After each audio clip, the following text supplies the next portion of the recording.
మా వంటగదికి స్వాగతం. మా వంటగదిలో ఈరోజు రవ్వ పాలపొడితో లడ్డు ఎలా తయారు చేయాలో చూద్దాం. బొంబాయి రవ్వ 1 కప్పు, కొబ్బరి పొడి 1 కప్పు, పంచదార 1 కప్పు, నెయ్యి 2 టేబుల్ స్పూన్లు, కిస్మిస్లు కొద్దిగా, యాలకుల పొడి 1 టీ స్పూన్, పాలు 1/2 కప్పు, మిల్క్ పౌడర్ 1 కప్పు. ఇప్పుడు ఎలా తయారు చేయాలో చూద్దాం. స్టవ్ వెలిగించి పాన్ పెట్టి 2 టీ స్పూన్ల నెయ్యి వేసి వేడి చేద్దాం. ఇది కరిగిన తర్వాత దీనిలో పాల పొడి వేసి వేపుదాం. ఇది 1 నిమిషం ఫ్రై చేస్తే సరిపోతుంది. ఇలా వేయించుకొని కలర్ వచ్చినా పర్వాలేదు, టేస్ట్లో ఏం మార్పు ఉండదు కాబట్టి స్టవ్ ఆఫ్ చేసి ఇలా వేగిన పాల పొడిని ఒక ప్లేట్లో తీసుకొని చల్లారనిద్దాం.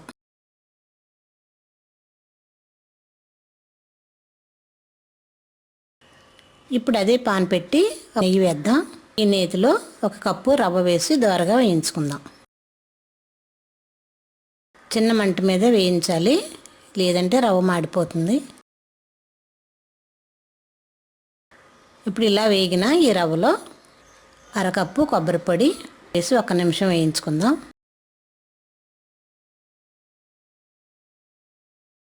ఇలా 1 నిమిషం వేగిన తర్వాత దీనిలోనే ముందుగా వేయించి పక్కన పెట్టిన పాల పౌడర్ కూడా వేద్దాం. వేయించిన మిల్క్ పౌడర్, 1 కప్పు పంచదార కూడా వేసి 1-2 నిమిషాలు బాగా వేయించుకుందాం. వేడికి పంచదార కరుగుతుంది కాబట్టి లడ్డు చుట్టడానికి అనువుగా మిశ్రమం రెడీ అవుతుంది. దీనిలో 1/2 కప్పు పాలు కూడా వేసి మొత్తం మిశ్రమం కలిసేలా ఒకసారి కలుపుదాం.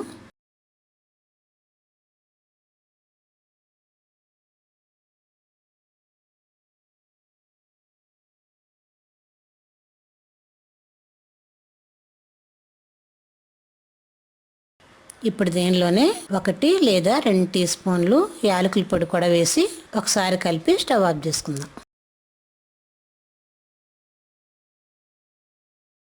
ఇలా రెడీ అయిన ఈ రవ్వ మిశ్రమాన్ని ఒక ప్లేట్లో వేసుకొని 2 నిమిషాలు కొంచెం చల్లారనిద్దాం. కాస్త గోరువెచ్చగా ఉంటే మనం లడ్డు చుట్టడానికి బాగుంటుంది. బాగా వేడి మీద లడ్డు చుట్టలేం కాబట్టి కొద్ది గోరువెచ్చగా అయ్యేంత వరకు వెయిట్ చేద్దాం. ఇప్పుడు దీన్ని మనకు నచ్చిన ఆకారంలో లడ్డూలా చుట్టుకుందాం. ఇది పిల్లలు ఎంతో ఇష్టంగానూ తింటారు. మనం చేయడానికి కూడా చాలా సింపుల్.